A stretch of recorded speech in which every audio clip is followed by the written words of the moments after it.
Hi everyone, this is Brett with Mindfire Computer Services. Today's video is going to be quick and simple.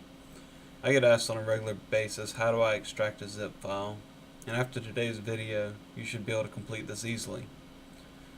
Please keep in mind during this video that my right-click context menu will likely look different than yours due to the way that my computer is set up. First thing you want to do is you want to locate the zip file you want to extract. You can see that I've already done that. The next thing you want to do is go to that zip file, right click it, and hit extract all.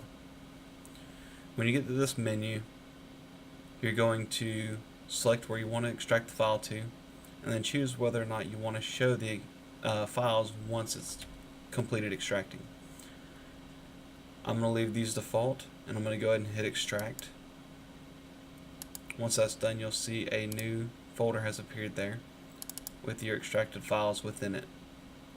I hope this video helped, and thanks for watching. Have a good day.